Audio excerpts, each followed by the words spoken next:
The human man named Rian lived a quiet life on the edge of the Dragon Empire.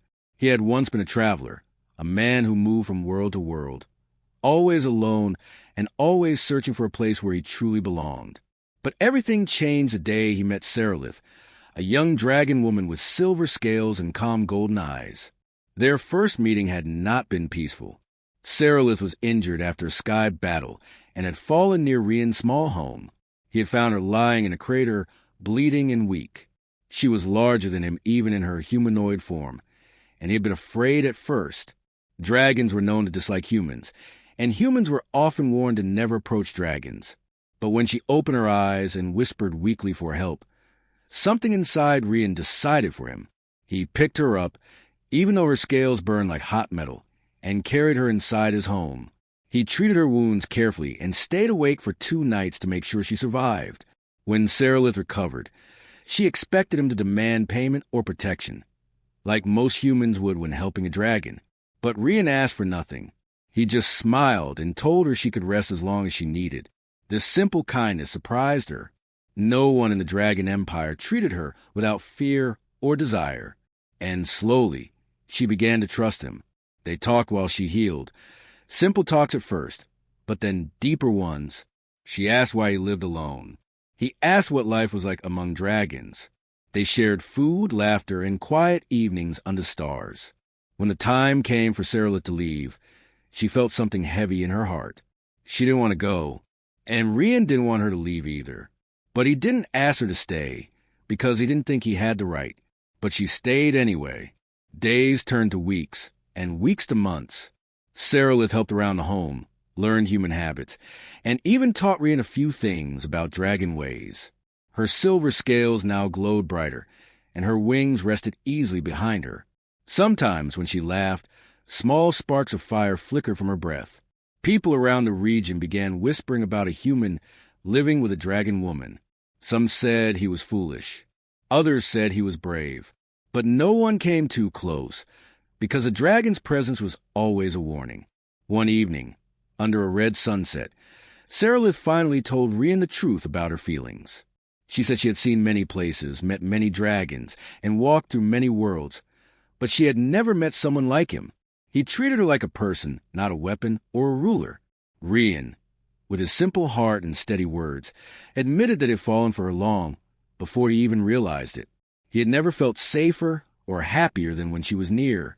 And there, under that red sky, Seralith asked him if he would accept her as his partner, not as ruler or warrior, but as a woman. Rian agreed without hesitation. The marriage was simple, just the two of them, exchanging promises in the quiet desert. No guests, no ceremonies, just 2 lives choosing to join as one. They lived happily, but only for a short time, because far away, in the high palace of burning gold, the dragon emperor heard the rumor. A dragon princess had married a human. His anger shook the palace like thunder. He did not care about love or choices or peace. To him, dragons were superior and humans were lesser creatures. When he learned Seralith's name and the name of the human who dared marry her, the emperor swore he would punish Rian. He believed he was delivering justice. He believed he would make an example. But he did not know that his decision would cost him everything. He did not know that this human, quiet and gentle, carried a strength the emperor had never seen. And he did not know that the dragon woman he wished control would become his greatest downfall. The story of Rian and Seralith was only beginning. The dragon emperor moved faster than anyone expected. His anger was sharp, cold, and full of pride. To him, a dragon princess choosing a human was not just disrespect. It was an insult to the entire dragon empire. He did not wait for questions or explanations. He gathered his royal guards, covered in black armor, and flew toward the desert where Rian and Seralith lived. Rian had no idea danger was coming. He woke up to a calm morning. Seralith was cooking something simple, something she said humans liked. She smiled at him in that warm way she always did. Nothing felt wrong. Nothing felt strange. But then the sky darkened. At first, Rian thought it was a storm. But the clouds moved too fast, like wings. When he stepped outside, he froze. Hundreds of armored dragons were in the sky. fly in a tight formation. Their shadows covered the desert like a giant moving night. Serapis stepped beside him, and her face changed. Her wings tightened, and her eyes grew wide. She knew who they were. She knew why they had come. Before she could speak, the royal guards landed around their home. The ground shook under their weight. The air grew heavy with dragon fire. Rian tried to step forward to protect her, but she pulled him back. "Do not move," she whispered. "They will strike you."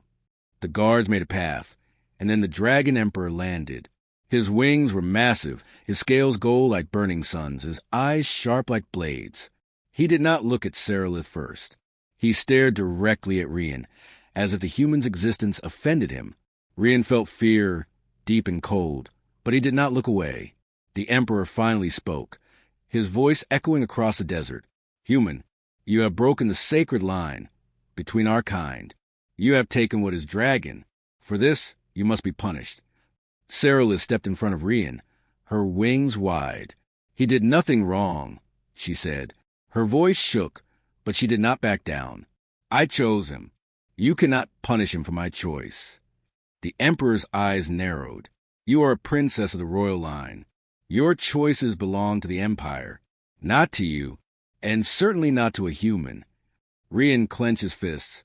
He wanted to speak, but Serapis shook her head slightly. She was trying to protect him in the only way she knew. The Emperor lifted a claw, and 2 guards rushed forward.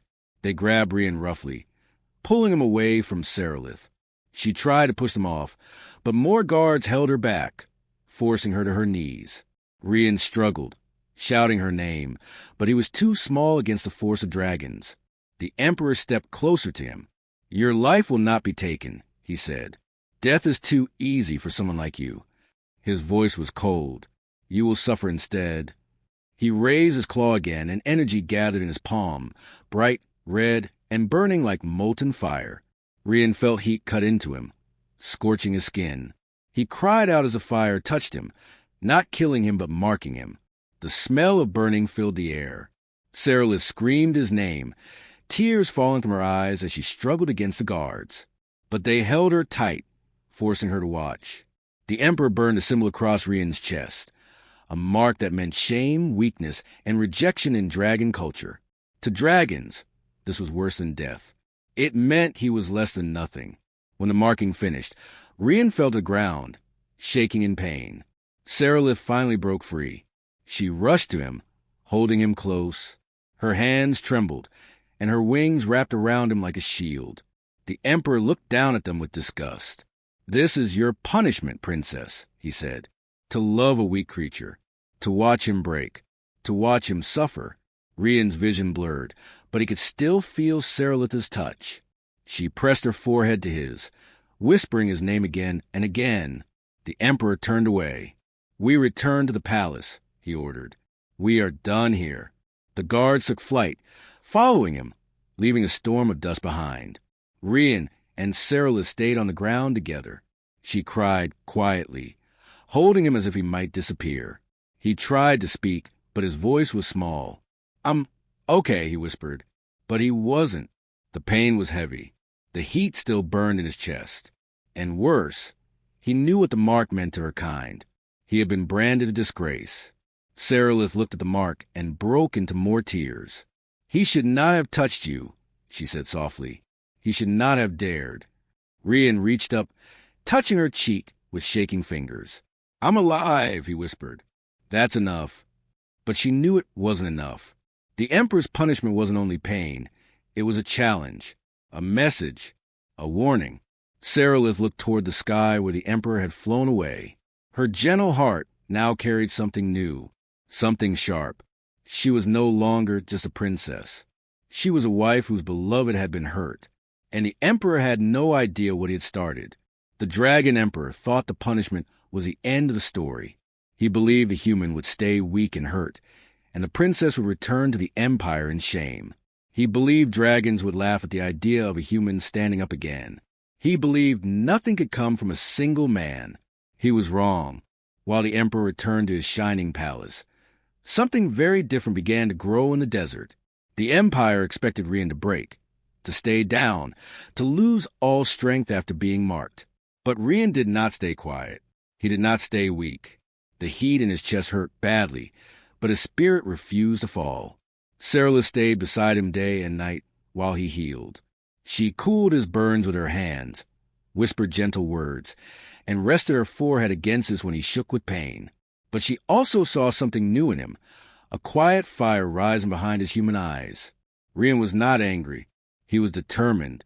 One night, when the desert was cold and silent, he sat up slowly.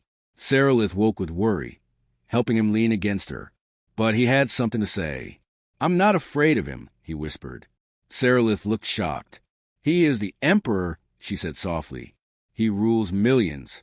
His power is old and heavy." "I don't need to beat him," Rian replied. "I just need to show him he was wrong." Seralith stared at him for a long time. Then she saw it. Something dragons rarely saw in humans. Courage that did not come from size, strength, claws, or fire. A courage that came from the heart. Still, she feared for him. The Empire feared almost nothing. But fear was about to come anyway. Because the next morning, the desert changed. While Rian and Seralith were preparing food, a large shadow passed over them. Both looked up at the same time. A dragon not wearing royal colors flew above. Then another, and another. They all landed one by one in a circle around the small home. But they did not come in anger. They came in silence. Their wings folded respectfully. Their heads bowed low. Seralith held her breath. "These are clan chiefs," she whispered. Rian blinked. "Clan what?" "They rule their own lands," she explained softly. "But they answer to the Emperor."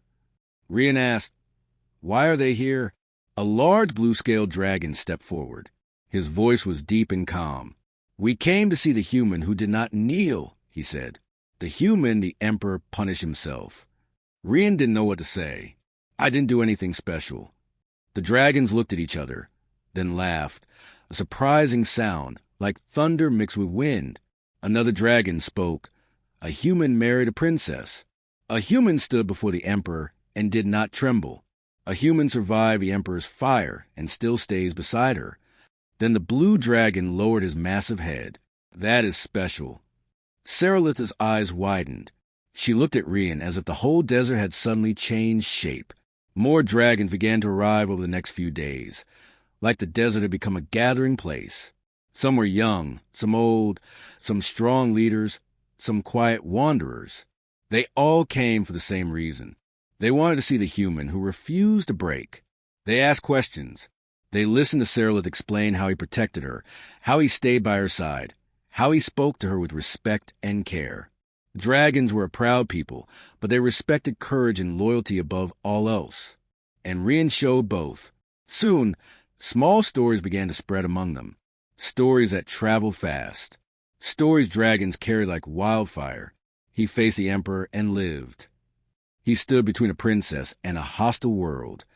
He carries a mark of fire, but walks strong. It did not take long before dragons who disliked the Emperor's decisions started whispering something bold. Maybe the Emperor was wrong. That sentence had not been heard in centuries. And it was only the beginning. Because one evening, as the sun set golden on the dunes, a group of armored dragons arrived. They wore the Emperor's colors. But they did not come to fight.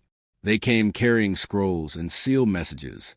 One of them stepped forward and bowed to Seralith. "Princess," he said, "we bring reports from the palace. The Empire is uneasy." Seralith frowned. "Uneasy about what?" "You," the guard said. "And the human." Rian blinked. "Me? Why?" The guard shifted nervously. "The Emperor used the royal fire to mark you. Many believe that level of punishment is meant only for criminals or traitors. Some say it was too extreme. Some say it made you famous." Rian stared. "Famous? For getting burned?" The guard nodded. "Dragons respect those who survive the fire. It is a symbol of strength, not weakness." Seralith's eyes widened. "Father made a mistake," she whispered. "He thought he was humiliating you. But he gave you a symbol dragons respect more than anything." Rian looked down at the mark on his chest. It still hurt, but suddenly it felt different. Not just a wound, not just a scar, but a challenge. And an answer. Seralith took his hand and spoke softly. Rian, you are becoming something the Empire did not plan for. As night fell, more dragons gathered around the home like a living shield. They were not soldiers. They were not rebels. They were witnesses. Witnesses to something the Empire did not expect. A human changing how dragons saw humans. A princess showing her people another path. And the beginning of a story too big for the Emperor to stop. The Empire thought Rian would fall. Instead, the Empire itself had begun to shake. The Emperor sat alone in his throne room, surrounded by gold banners and shining pillars. But none of it made him feel powerful anymore. His claws tapped on the armrest. His wings twitched with restless worry. His mind kept returning to one thing. The human had survived. Not only survived, Rian had become a name dragons whispered with respect. That frightened the Emperor more than any enemy army. He had expected Rian to stay weak, quiet, broken. Instead, reports arrived every day telling a different story. Dragons from every clan were leaving their territories to visit the desert. They came to meet the human who carried the Emperor's fire and still stood tall. The Emperor hated the feeling in his chest. It was something he had not felt in many years. Fear. His advisors entered quietly. They bowed, but their faces carried tension. Your Majesty, one said carefully, more clans arrive in the desert each sunrise. They gather around the princess and her human husband. Another added, scouts report that the clans are calling him Stormheart, the human whose spirit did not burn. The Emperor's jaw tightened. A title? For a human? Absurd. The advisors stayed silent, which only made the Emperor angrier. Finally, one spoke, voice soft. Sire, dragons admire strength, and the human showed strength few can deny. The Emperor rose from his throne so fast the pillars trembled. He is nothing, he roared. He is a weak, fragile creature who should have broken under my fire. But even as he shouted, he knew the truth. Rian had not broken. The Empire's image had. And that was the real danger. Far away, in the desert home, Rian had no idea how heavy the Emperor's fear had become. He spent his days helping Seralith serve visiting dragons, guiding travelers, and answering questions he never expected anyone to ask. Dragons came with large gifts, food, tools, cloth, rare stones. Rian tried to refuse, but they insisted. A sign of respect, they said each time. Seralith watched this change with growing worry. She knew her father. She knew how he acted when something threatened his image. One evening, as the sky turned dark purple, a young dragon messenger landed outside their home. He rushed inside, panting. Princess, he said, you must hear this. It's about the Emperor. Rian and Seralith exchanged a look. The messenger continued. The Emperor is preparing something. He has called for the royal guard to gather. He has ordered the skies close over the capital. He has refused all clan leaders who came to speak with him. Seralith's heart sank. He is scared, she whispered. The messenger nodded. Yes, and when the Emperor fears, he becomes dangerous. Rian stood still for a moment.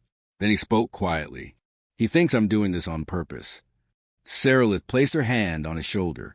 You did nothing wrong. It is his pride that burns him now. Rian sighed. I didn't want to start a movement. I just wanted to protect you. She looked at him, her expression soft and warm. Sometimes doing the right thing changes more than you expect. That night, as the desert winds blew softly, dragons set up a wide protective circle around their home. Some watched the skies. Some guarded the dunes. Some simply sat close to show support. The next morning, tension grew heavier. More dragons arrived, elders, warriors, even neutral clans who never took sides. They all came because they sensed something big was coming. The desert felt like a quiet storm waiting to break. Then, as the sun reached high, the sky darkened. A massive shape blocked the light. The Emperor himself flew above the desert. His wings spread wide, casting a shadow miles long. His scales shone like molten metal. His roar shook the dunes. Dragons lowered their heads, not in loyalty, but in instinct. Rian felt the ground tremble beneath him. Seralith stepped closer to him, her eyes fixed on her father. The Emperor landed with crushing force. Sand swirled everywhere. Heat radiated from his scales. "You!" the Emperor thundered, pointing a claw at Rian. "You have turned my empire into chaos." Rian swallowed hard but did not step back. "I only stood by my wife." The Emperor growled, a deep sound that made even the strongest dragons tense. "You have made clans question me. You have made my own people doubt my judgment." Seralith stepped forward. "Father!" "Stop." Rian did nothing. "It is your punishment that caused this." "Silence!" the Emperor snapped, though his voice wavered. Rian took a breath. "If your own people doubt you, maybe the problem isn't me." The desert froze. Dragons gasped softly. The Emperor's face twisted with rage and fear. "You dare speak to me like that?" Rian didn't shout. He didn't challenge. He simply stood straight and looked the Emperor in the eyes. "I survive your fire," he said, "not to rise above you, not to embarrass you, but because I love your daughter, and because she believed in me." The Emperor stepped closer, towering over him. "You think that gives you power?" "No," Rian said softly, "but it gives me a reason." Something in those words struck the Emperor deeply. His fire dimmed for a moment. His wings lowered slightly. He stared at the human, searching for weakness, and finding none. Around them, dragons whispered. "He stands without fear. He speaks with truth." No wonder the Emperor trembles. The Emperor heard those whispers, and that was the thing he feared most. Not Rian's strength, not Seralith's loyalty, but the fact that dragons were beginning to admire a human more than their own ruler. The Emperor stepped back, shaken. For the first time in centuries, he felt unsure. Rian stood firm. Seralith held her ground beside him, and the dragons around them watched, waiting for the next moment that would decide the future of the Empire. The Emperor feared what came next, because he could no longer control it. The Emperor stood in the center of the desert circle, surrounded by dragons from every clan. His wings were tense. His breath shook. His pride was breaking like cracked stone. He had come to scare Rian and Seralith back into silence, but instead he found himself facing something he had never expected. His own people were no longer afraid of him. Some watched with anger, some with confusion, some with quiet hope, but none bowed. Rian stood in front of Seralith, not hiding, not shaking, just watching the Emperor with calm eyes. He looked like an ordinary human, but something about him made the Emperor step back. The human spirit was steady, solid, honest. No flame or roar could crush that. It was the one thing the Emperor had never learned to fight. The Emperor tried to regain control. "I am your ruler," he shouted. "You obey me. You follow me. You do not listen to a human." But his voice cracked at the last word. Dragons whispered again. His authority was slipping like sand between claws. An elder dragon stepped forward. His scales were old and pale blue. His voice was deep, slow, and full of experience. "Your Majesty," he said, "you burned a human for loving your daughter. He survived. He protected her. He earned honor. And you earned doubt." Another dragon joined him. Punishing him showed weakness, not strength. A young warrior spoke next. "If Rian can stand with truth and survive your fire, maybe he is stronger than we ever understood." The Emperor's breath grew hotter, but he stayed silent. Every word from his people was a cut deeper than any blade. Seralith stepped forward, her heart heavy but steady. "Father, you wanted respect, but fear is all you ever used, and fear cannot last forever." He looked at her, his daughter, the one he wanted to protect by controlling everything around her. He saw now how wrong that had been. He had pushed her away. He had made her choose between him and the one she loved, and she had not chosen him. That truth was sharper than any wound. Rian approached slowly, not threatening, not proud, just honest. "I don't want your throne," he said. "I don't want your power. I only want a life with Seralith. You burned me, but I survived because love is stronger than fear." The Emperor stared at him, eyes burning with something strange. Anger, yes, but also confusion and something close to regret. "Why?" he whispered. "Why do you not hate me?" Rian answered simply, "Because Hating you would mean becoming like you. The words hit the Emperor harder than any strike. He stumbled back, wings drooping. He looked around him, at all the dragons who had come, at their cold stares, their disappointed eyes. He had lost them, not because of war, not because of power, but because of pride. And pride always demanded price. Slowly, the Emperor lowered his head. It was not a bow, not fully, but it was the closest he had ever come. "I was wrong," he said, voice trembling. "I punish you out of fear, not wisdom." Gasps spread across the desert. The Emperor never admitted wrong, not once in 100 years. He continued, "My fire failed to kill you. My punishment strengthened you, and my anger only showed my weakness." Seralith stepped closer. Her voice was soft but firm. "Then end this, father." The Emperor closed his eyes. "I will." He rose and addressed the crowd. "Rian, the human who survived my fire, is no enemy of the Empire. He is honored, and his bond with my daughter is recognized." Dragons murmured. Some nodded. Some were shocked.